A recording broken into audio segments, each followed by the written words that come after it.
안녕하세요.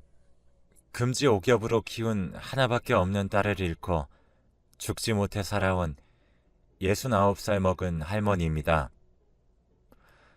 저는 같이 공장에 다니던 친한 언니의 주선으로 남편을 만나고 19살에 식을 올렸습니다.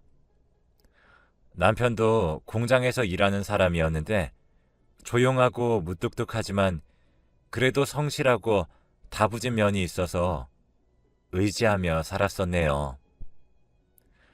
저에게도 나이 차이가 많이 나는 친오빠가 있기는 했지만 저희 오빠는 제가 어렸을 때 바다로 가 뱃사람이 되어 마주친 적이 별로 없어요. 아버지는 제가 어릴 적에 일찍 돌아가셨고요. 그렇다 보니 큰오빠가 생계를 책임지겠다고 그렇게 집을 나서게 된 거죠. 저희 어머니도 큰오빠가 바다로 가겠다고 했을 때 처음에는 난리 하셨어요. 하지만 늙으신 어머니의 딸린 동생들 생각하면 오빠도 어쩔 수 없었겠죠.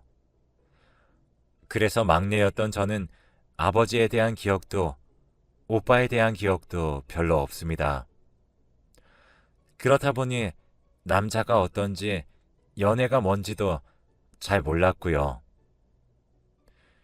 남편도 숙맥이었죠. 그때는요. 그때는 다 숙맥이지 않았냐고 하시는데 그래도 그때도 나름 잘 나가고 인기 많은 사람들이 있긴 있었거든요. 그런데 저나 제 남편이나 그런 부류는 아니었죠. 오죽하면 공장에서 언니가 이렇게 말하면서 엮어줬다니까요. 둘이 성격도 비슷하니 잘 어울릴 것 같아. 둘이 만나봐. 이랬다니까요. 남편이나 저나 거의 등 떠밀리다시피 만나게 되었고, 남녀가 만나다 보면 결혼하는 건가 보다 하는 생각에 자연스레 결혼하게 되었죠. 워낙에 말수가 없던 사람이라 집안이 어떤지도 모르고 결혼했어요. 그런데 결혼하고 나서야 알았죠. 어떤 사람이었는지를요. 남편의 집안은 아들이 귀한 집안이었는데 시어머니가 특히 아들을 그렇게 바라셨어요. 그런데 제가 결혼한 지 얼마 되지 않았는데 바로 임신을 하니까 시댁에서 거의 경사가 났다는 식으로 반겨주셨고 정말 잘 챙겨주셨어요. 임산부는 움직이는 거 아니다. 가만히 앉아 있거라. 애 나오면 그때 우리가 시키마. 하시면서 부엌에는 얼씬도 못하게 하셨죠. 그런데 출산을 하자마자 시댁 식구들의 태도가 싹 바뀌었습니다. 왜냐하면 제가 딸을 낳았거든요.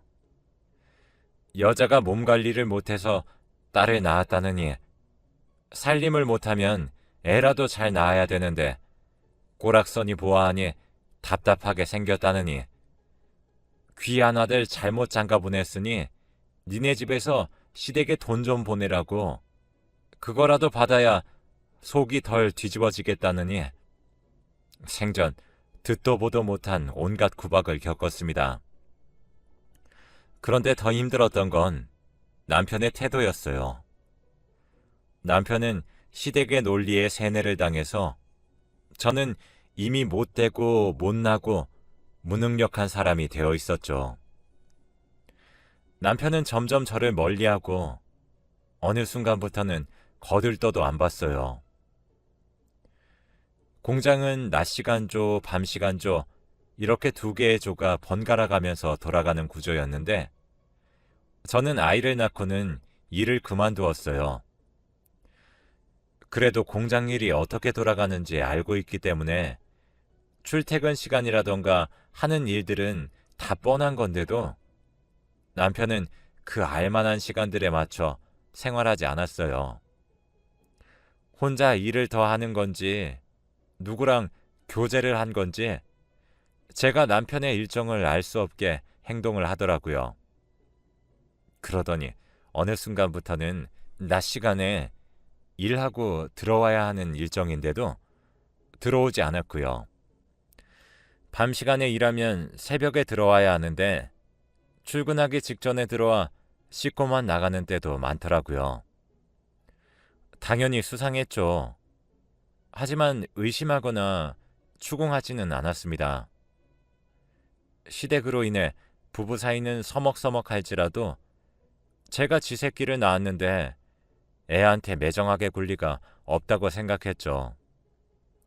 그래서 더 열심히 일하려나 보다 싶었네요. 하지만 그런 생활이 3년인가 지속되더라고요. 마주칠 일 없으니 당연히 사이는 멀어졌고 어쩌다 제가 말이라도 걸려고 하면은 짜증부터 내더군요. 시댁에서는 시어머니가 구박을 하셨고요. 아들 낳을 거 아니면 갈라서라느니 시간만 지체시키지 말고 말이죠. 그런데 애는 저 혼자 만드나요? 당연히 있을 수 없는 일이었죠. 남편 얼굴도 보기 힘든데 아들이 들어설 리가 만무했지요. 그런데 어느 날 시어머니는 저에게 청천벽력 같은 이야기를 하시더군요. 우리 애 아들 가졌다. 너는 이제 나가거라. 이게 무슨 말인가 싶었죠. 그랬더니 공장에 다니는 여자랑 바람이 났다네요. 그것도 꽤 오래된 일이었나 봐요. 남편도 남편이지만 첩주제 지가 뭐라고 시댁도 왕래를 한 모양인지 시어머니는 그 여자를 며느리처럼 여긴 모양이더군요. 옛날에야 왕이 여러 여자를 거느렸다지만 이게 말이나 되는 소린가요? 저는 남편한테 이게 어떻게 된 일이냐고 따져 물었어요. 그랬더니만 한다는 소리가 가관이더군요. 어머니가 하신 말씀이 맞아.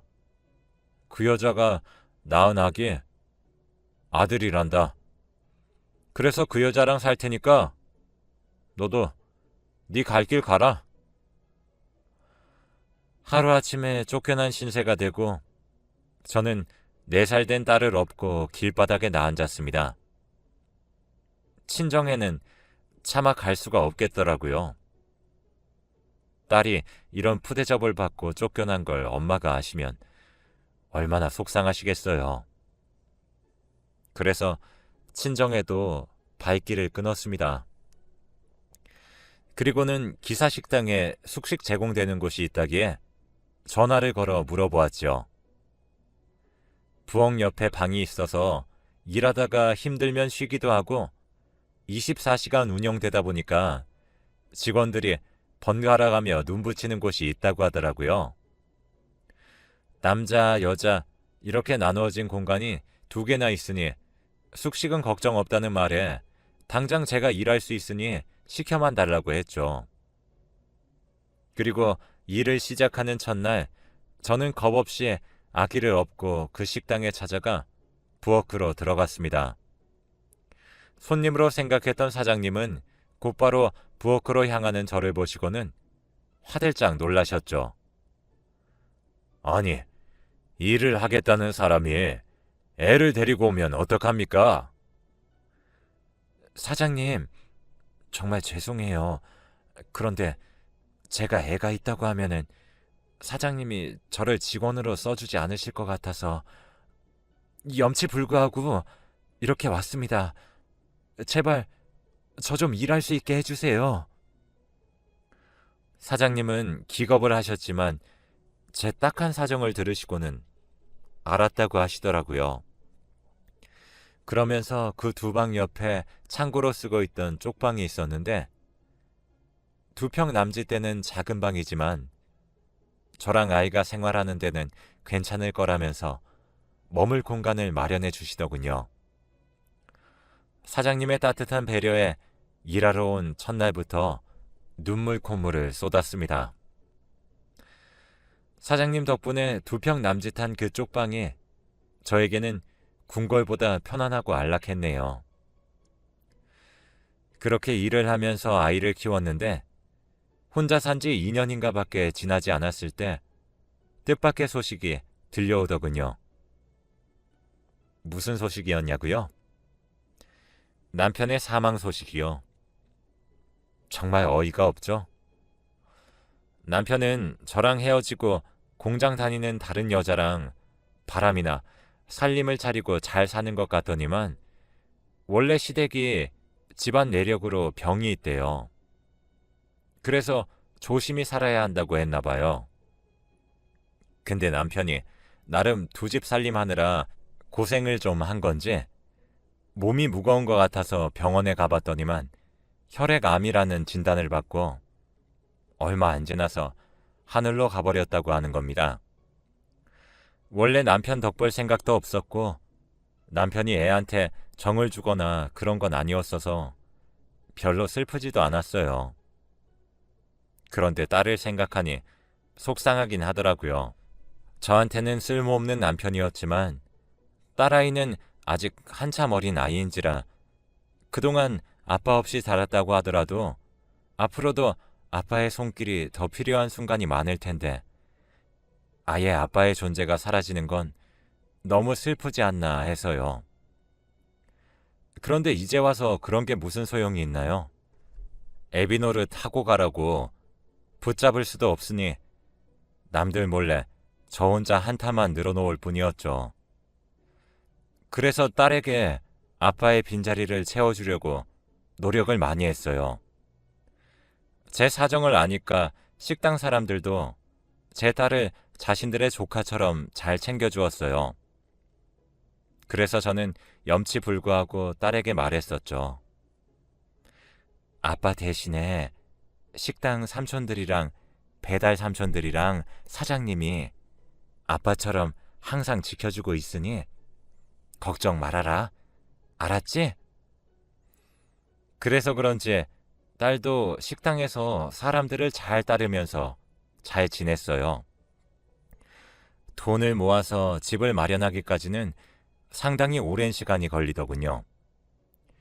여자 혼자서 애 키우는 게 쉽지 않은 건 사실이지만 딱히 돈 쓸 곳이 많지 않았기 때문에 기를 쓰고 돈을 모은 것도 있었죠. 딸아이가 자랄수록 자신의 방도 필요할 거라는 생각 때문에 아끼고 아껴서 집 살 날만 손꼽아 기다렸어요. 그때는 요즘처럼 애를 맡길 곳도 없으니까 저는 가게에서 모든 걸 해결했죠. 다행히 같이 일하는 사람들이 저 대신 번갈아 애랑 놀아주고 이것저것 공부도 시켜주고 그랬네요. 그렇게 애가 중학교 2학년인가까지 꽤 오랜 시간을 식당 쪽방에서 살았습니다. 그리고는 방 2개 딸린 집을 사서 이사를 했네요. 이사를 해도 저는 그 식당에서 계속 일을 했죠. 사장님은 제가 쪽방에서 살다가 나가는 게 좋은 일이긴 한데 그래도 멀리 보낸다고 생각하니 아쉽다고 하시더군요. 그러면서 이사 선물로 이삿짐 센터 비용과 여러 가지 살림살이를 보태주셨습니다. 딸아이는 공부를 엄청 잘하거나 뭔가 눈에 띄는 소질이 드러나거나 한 건 아니었지만은 그래도 특별한 말썽 없이 잘 컸어요. 별 투정도 없길래 사춘기도 없나 보다 했죠. 제겐 착하고 예쁘고 속도 안 썩이는 귀한 딸이었어요.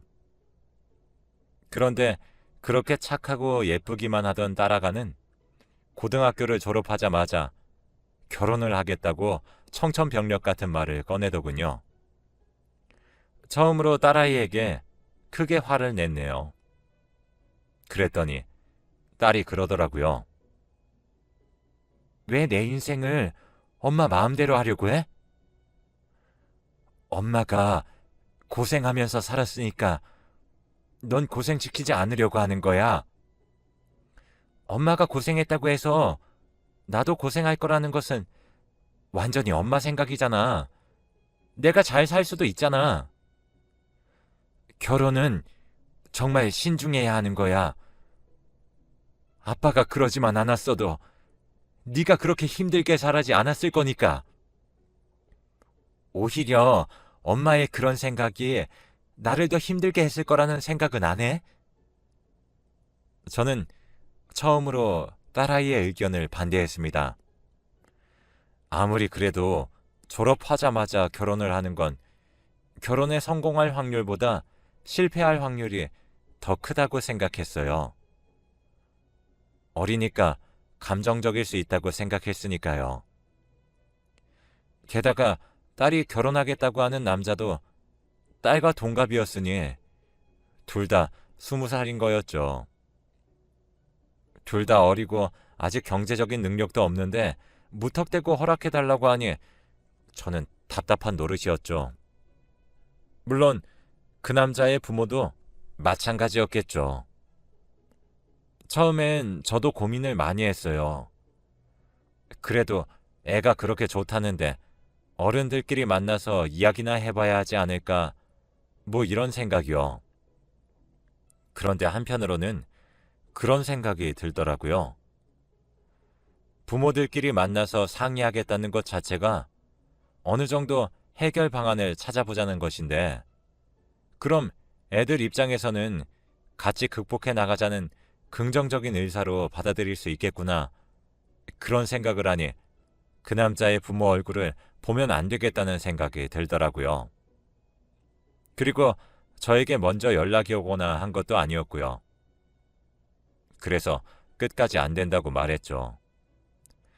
그런데 딸은 제가 반대한다는 이유로 저와 거리를 두려고 했어요.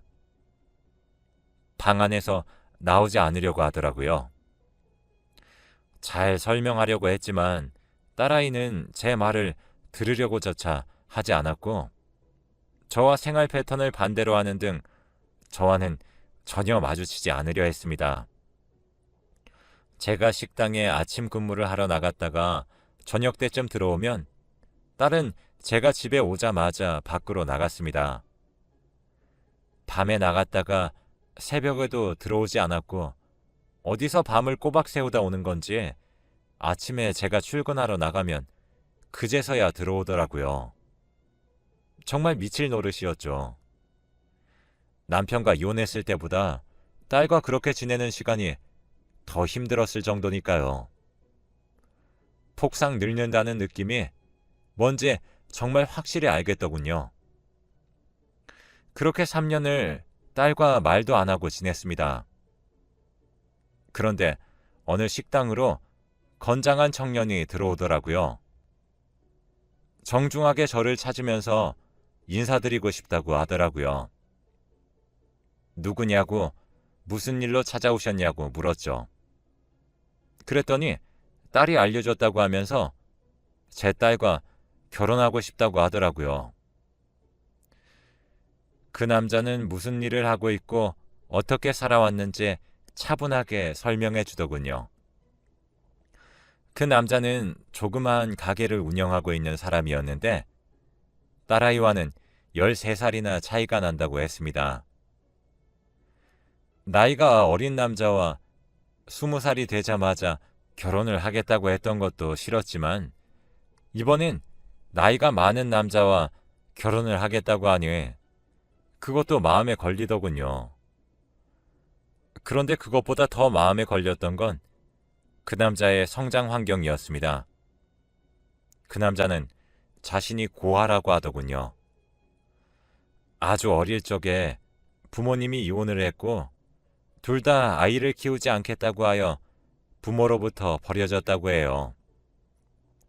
그래서 외할머니 손에 자랐는데 할머니가 중학교 때 돌아가시고 나서는 혼자 생활했다고 하더군요. 사연을 듣고 보니 이 남자도 안쓰럽긴 한데, 그래도 부모도 없는 사람과 결혼을 시킬 생각을 하니까 그것도 또 갑갑하더군요. 저도 형편이 여유로운 편은 아니니까요. 그래도 저는 허락해 주었습니다. 많은 이야기를 나눈 건 아니었지만 그래도 저도 나름 나이를 먹고 사회생활을 하다 보니까 사람을 보는 눈이라는 게 생겨나잖아요. 그런데 그 사위가 될 사람은 저에게 싹싹하게 굴거나 하는 것은 아니더라도 제 딸을 고생시킬 것 같지는 않더라고요. 그래서 예비 사위에게 말했습니다. 자네가 오랜 시간 동안 고아로 자라서 힘들었겠지만 앞으로는 내가 자네의 마음의 짐도 좀 덜어줄 테니 부담 갖지 말고 한 식구가 되어봅시다. 그렇게 결혼을 허락하니 딸도 다시 돌아왔습니다. 그동안 속 썩여서 미안하다고 하면서 저를 부둥켜 안고 울더군요. 딸이 다가오니까 그동안 속상했던 일도 마음이 많이 풀렸고 딸을 이해하려는 노력도 생기게 되더라고요. 그렇게 결혼식을 준비했고 신혼집을 알아보고 있는데 예비 사위가 그래도 나이가 있어서 준비를 잘 해놓은 모양이더라고요. 본인 명의로 된 집이 있으니 집은 걱정 안 하셔도 된다고 하더군요. 그나마 한시름 덜었네요. 딸의 결혼식을 마치고 딸과 사위는 신혼여행을 갔습니다. 딸을 보내놓고 혼자 덩그러니 집에 있는데 기분이 이상하더라고요. 결혼식 날만 해도 괜찮았는데 갑자기 뭐랄까 마음 한켠이 텅 빈 느낌이더라고요. 신혼여행을 갔다가 집으로 오는 것이 아니니 이제 딸이 쓰던 작은 방은 비어있게 되겠구나. 이런 생각에 괜히 눈물이 나오는 거 있죠? 아무튼 그렇게 둘을 보내놓고 저는 혼자 씩씩하게 잘 생활했습니다. 가끔 외롭고 힘들 때면 가게 쪽방에서 자고 오긴 했지만요. 그런데 이런 제가 외로워 보였는지 딸은 제게 선물이 있다며 이야기를 꺼내더군요. 무슨 선물인가 하니 바로 손주 소식이었습니다. 엄마, 이제 무리해서 일하지 말고 손주 봐주면서 쉬엄쉬엄 해요. 손주 말만 들어도 기분이 좋더라고요. 내 딸이 아기를 가졌다는 소식에 놀랐고 감격스러웠습니다. 그런데 이상하게도 사위의 얼굴이 썩 좋지 않더라고요. 전에도 왕래를 자주 한 것은 아니지만 그래도 저에게 노력하는 모습들이 좋게 보였는데 무슨 일인지 통 연락도 없고 힘들어 하더군요. 저는 딸에게 물었죠. 최서방, 요즘 무슨 일 있는 거야? 요즘 가게가 바쁘대? 남자들은 여자가 임신하고 그러면 책임감이 갑자기 커져서 도망가고 싶어하고 부담을 느끼는 경우가 있다는데 최서방이 그런 거 아니야? 글쎄, 그런 건 모르지. 근데 신경 쓰지 마. 내가 알아서 할게. 그래도 어떻게 신경을 안 쓰겠어요. 신경이 곤두섰죠. 그런데 아니나 다를까 사위는 저와 제 딸을 배신하고 말았더군요. 딸이 임신 8개월 때 사위는 우리 딸을 두고 도망을 가버렸습니다.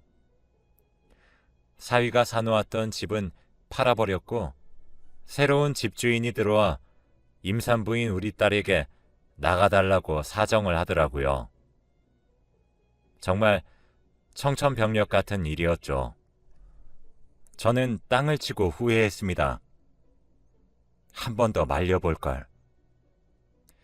부모 없이 자라도 바르게, 곱게, 훌륭하게 자란 줄 알았고 경제적으로도 어느 정도 괜찮다고 생각했는데 제가 너무 대수롭지 않게 생각하고 결혼을 시켰나 싶어 후회가 되더라고요.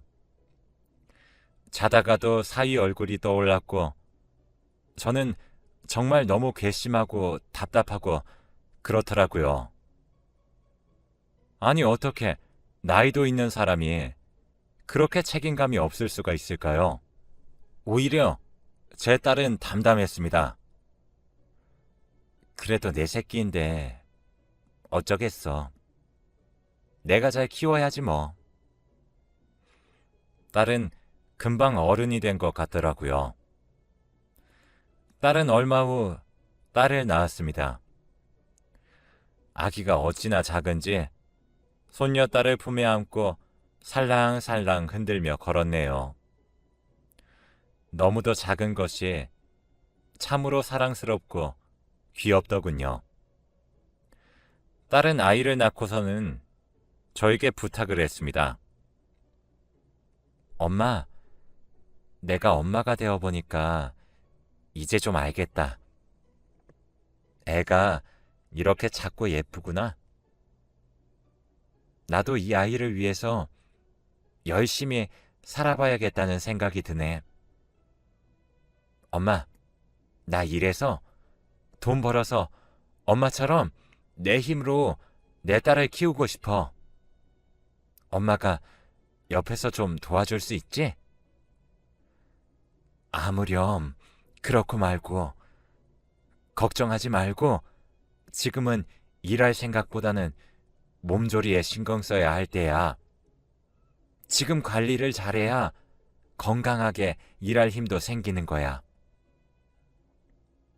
하지만 딸은 뭐가 그리 급했는지 저에게 갓난쟁이 딸을 맡겨놓고 세상을 떠나고야 말았습니다. 애 낳고 출혈이 심해서 어지럽다고 했는데 몇 번 위험한 순간이 오더라고요.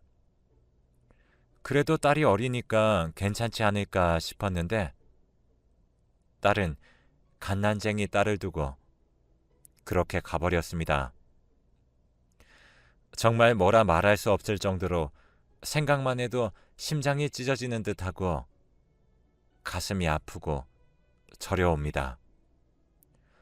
세상이 다 원망스럽더라고요.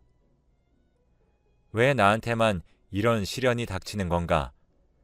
내가 죽어야 이런 몹쓸 꼴을 안 보는데 왜 나는 아직까지 살아있고 신은 왜 내 딸을 데려갔을까? 너무나도 세상이 원망스럽더라고요. 그리고 딸을 이렇게 만든 사위가 너무 원망스러웠습니다. 저는 약 2달간의 수소문 끝에 사위를 만날 수 있었고 사위는 제 이야기를 듣고는 차마 고개를 들지 못하더군요. 저는 손녀딸을 건네며 그래도 아빠이니 안아보라고 했습니다. 그랬더니 사위는 자기 딸을 안고 눈물을 흘리더군요. 저에게 며칠만 시간을 달라고 하면서 아기를 돌보면 안 되겠냐고 하더라고요. 피부치니까 당연히 그래도 된다고 했죠. 저는 사위가 손녀딸을 키운다고 할 줄 알았어요. 그런데 며칠 돌보더니 연락이 왔습니다. 아기를 데리고 가달라고요. 역시 매정하고 무책임한 사람이구나 싶었죠. 막상 혼자 키우려니까 자신이 없었는지 제가 아이를 건네받자마자 뒤도 안 돌아보고 가더라고요. 기가 막혔습니다. 그런데 얼마 후에 사위가 돈을 보내오더군요. 형편이 어려우실 텐데 이렇게밖에 도움을 못 드려 죄송합니다. 이렇게 메모를 담았어요. 기가 막혔지만 일단 애를 키우려면 돈이 필요하니 저는 군말 없이 그 돈을 받았습니다. 손녀딸은 무럭무럭 자랐고 부모 없이 할머니랑 살면서도 어찌나 똘똘하고 야무진지 혼자 무리 없이 생활을 다 하더군요. 밥도 골고루 잘 먹고 책도 잘 읽고 엄청 기특하게 자랐습니다. 제 딸보다도 더 똑똑하고 야무져서 신기하더라고요. 그리고 어느덧 22살이 되어 간호사를 준비하며 간호대학에 다니고 있습니다. 공부하면서도 아르바이트를 꾸준히 하는데 저는 손녀딸이 안쓰러워서 돈 벌지 말고 공부나 열심히 하라고 한답니다. 그럴 때마다 손녀는 입을 삐죽거리면서 투덜대곤 하죠. 자기가 돈 벌어서 할머니 맛있는 거 사주고 할머니랑 나들이 가는 게 낙이니까 자꾸 못하게 하지 말라면서요. 조그만 게 웃기죠? 이렇게 행복하게 둘이 살고 있었는데 22년 만에 잊고 있던 얼굴이 제 앞에 나타났습니다. 그건 바로 임신한 딸을 두고 도망가 버린 사위였습니다. 자네가 여기는 어떻게 왔는가?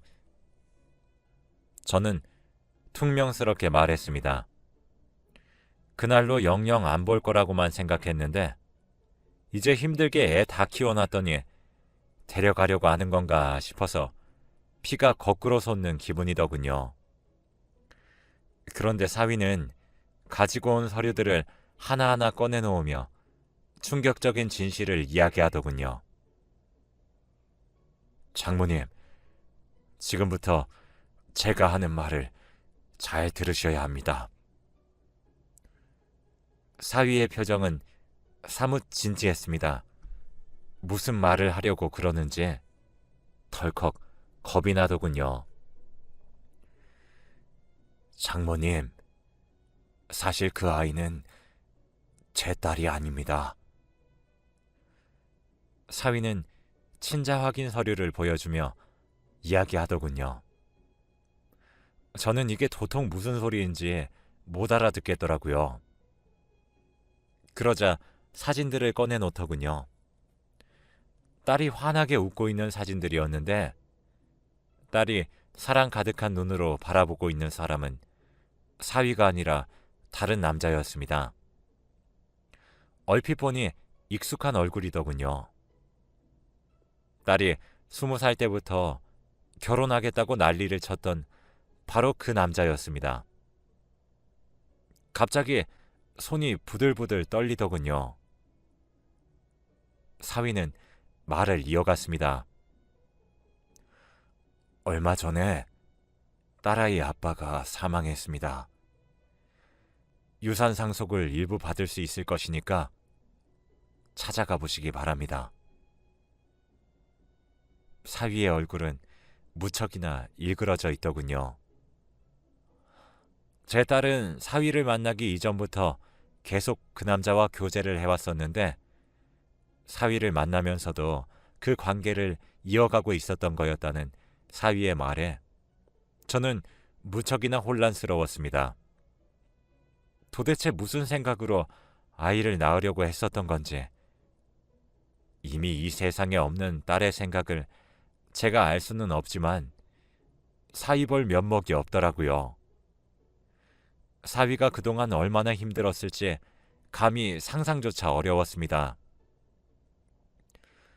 장모님, 제게 친어머니처럼 따뜻하게 대해주셨는데 제가 견딜 수 없다는 이유로 장모님에게까지 크나큰 상처를 드려 죄송합니다.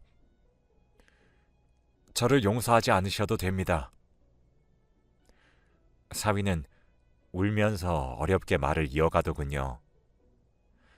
아내의 불륜남이 죽을 때까지 딸의 존재를 모르게 하는 게 최고의 복수라고 생각하면서 살아왔다고요. 그런데 이제는 다 끝났다고 하면서 힘없이 자리에서 일어나 나가버리더군요. 저는 뛰어가 사위의 손을 잡으며 말했습니다. 자네, 나는 어리석게도 그동안 자네를 원망하며 살았네. 네, 자네를 용서하겠네. 아니지, 자네는 잘못이 없네. 다 내 잘못이네. 내가 자식을 잘못 키웠으니 내 딸을 용서해 주게나. 사위는 고개를 떨구며 가버렸습니다. 저는 사위에게 용서를 받지 못한 죄책감에 하루하루가 가시밭길이네요. 사실 이 자리를 빌려서 이렇게라도 용서를 받고 싶은 마음입니다. 우리 사위가 이 사연을 듣고 변명 같지만 제가 힘들게 여태껏 살아온 인생 이야기를 들으면서 조금이나마 저를 헤아려 주기를, 노인에 대한 분노를 조금이나마 덜어주기를 부탁하는 마음입니다. 긴 이야기 들어주셔서